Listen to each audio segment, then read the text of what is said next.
Today we're going to throw it over to the sideboard with Glenn Jones and our champion, Rudy Briksza. Take it away.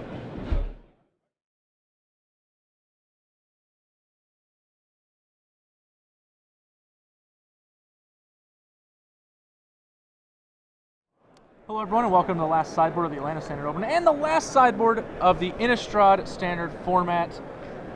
Congratulations to our champion, Rudy Briksza. Thank you, sir.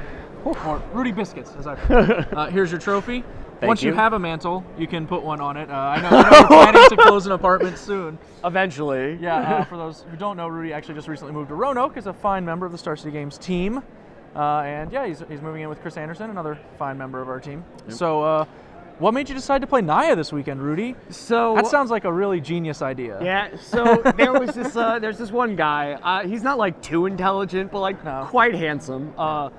My friend Glenn Jones over here. I couldn't really decide what to play. I was waffling a lot back and forth between like Black, White, Red Aristocrats because that Necromancer's obviously a very powerful card, and Blue, White, Red Flash because that was the deck I most recently played, and I've had a lot of success with it. And a lot of the decks that really preyed on Blue, White, Red Flash are kind of out of it.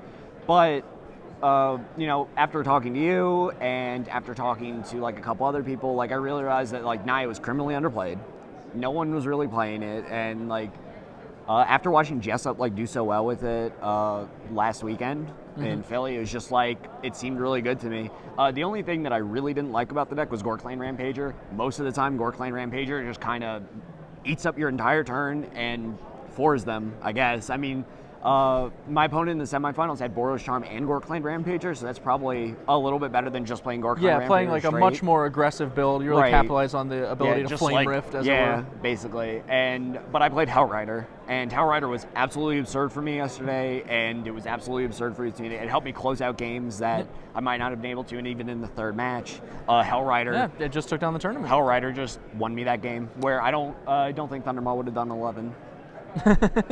Oh yeah, it would have. Yeah, Thundermaw would have been sufficient. Thundermaw would have been good, but like Hellrider also like Hellrider lets clearly me do very powerful. It's basically more of the same. You want more haste threats. You want to be able to play the same game that the green red decks can. Yep. And with against all those haste threats. And against all the blue white decks, I just boarded in a third Hellrider, and it's just so difficult for them to beat all these haste creatures, especially when they're doing so much damage. It's hard for them to revelate and catch up when they're just keep falling so far behind. Yeah, I have to credit Osip Lebedovich as well. He was the one who actually first turned me on to Naya, which I played. I also cut Gorklane Rampagers from his list. He was originally playing 2.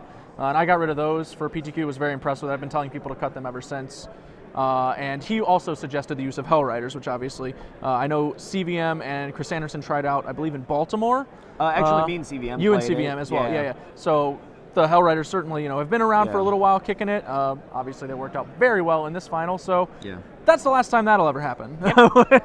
We're all done with Hellrider. That's what I wrote. Favorite card I'll miss from Innistrad Lock is Hellrider. Yeah, I'm pretty sure that he's not going to come back in Modern. Lightning Bolt would have a little something to say about it. So, yeah, good job, Hellrider, but we're clocking you out, buddy. The time card is expired. Well, do you have anyone else you'd like to thank before we go ahead and kick it back to AJ and Ricky? Obviously, thank you for helping me with Naya. But I'd also said anyone else. I'm self-aggrandizing, but I'm not that bad. I'd also like to thank Chris Anderson, who's my future roommate, for really helping me test and prepare and keep me focused for this entire event, and for never wavering on his support. Constant, unwavering criticism. That's how you get better. Yeah.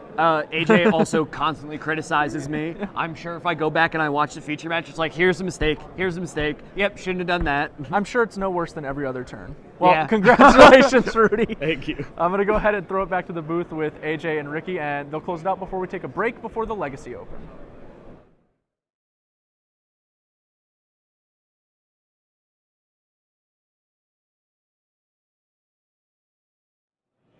And he's pretty right. My commentary was a lot like that. But yeah, congratulations to Rudy, standard champion, our last standard champion. Giving him a little golf clap. Congratulations.